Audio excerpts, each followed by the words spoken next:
দেশের ৬৪ জেলার মাটি সংগ্রহ করে ব্যতিক্রমী এক সংগ্রহ গড়ে তুলেছেন সংগ্রাহক শহীদুল ইসলাম। ঐতিহাসিক ও প্রসিদ্ধ স্থান থেকে সংগ্রহ করা ওই মাটিগুলো এখন অনেকেরই আগ্রহের কেন্দ্রবিন্দু। নিজের শেকড়ের প্রতি টান থেকেই এমন উদ্যোগ বলে জানান তিনি।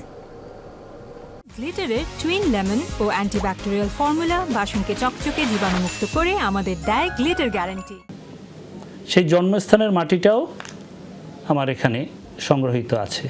এই যেমন চট্টগ্রামের লাল মাটি, আমি চেষ্টা করছি একটু ঐতিহাসিক জায়গার মাটিটা সংগ্রহ করার, কিন্তু সেটা এখন পর্যন্ত আমার এই মাটি সংগ্রহটা একেবারে কমপ্লিট হয়নি।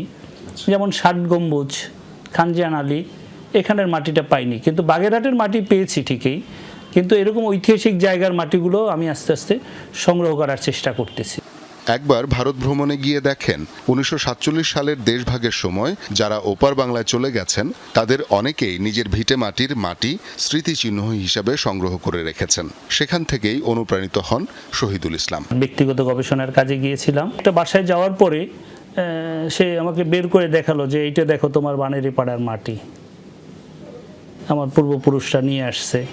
যখন আসছে মানে ওই জায়গা থেকেই, যেহেতু আমি ঢাকায় থাকি, যে আমার বরিশালের মাটিটা আমার কাছে থাকুক, যেহেতু আমি সংগ্রাহক হিসাবে।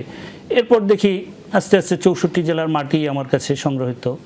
প্রথম দিকে জেলাভিত্তিক মাটি সংগ্রহের বিষয়টি শুনে অনেকেই হাসি তামাশা করলেও দমে যাননি তিনি। ধীরে ধীরে তার ব্যতিক্রমী সংগ্রহ মানুষের প্রশংসা কুড়াতে শুরু করে। প্রথম দিকে আসলে তো মানুষ পাগলই বলতো, কিন্তু আবার কেউ কেউ ভালোও বলে। এই পাগলামির তো আসলে শেষ নেই। অনেকে একে বলেছেন পাগলামি, হাসি ঠাট্টাও কম হয়নি, কিন্তু এখন অনেকেই প্রশংসা করছেন, দেখাচ্ছে আগ্রহ। তার মতে নিজের ভিটে মাটি ছেড়ে যারা দূর দেশে থাকেন তাদের কাছে নিজ এলাকার মাটি দেখা আবেগের বিষয়। এই মাটিটা মনে করেন আমার বাড়ির জন্মস্থানের মাটি।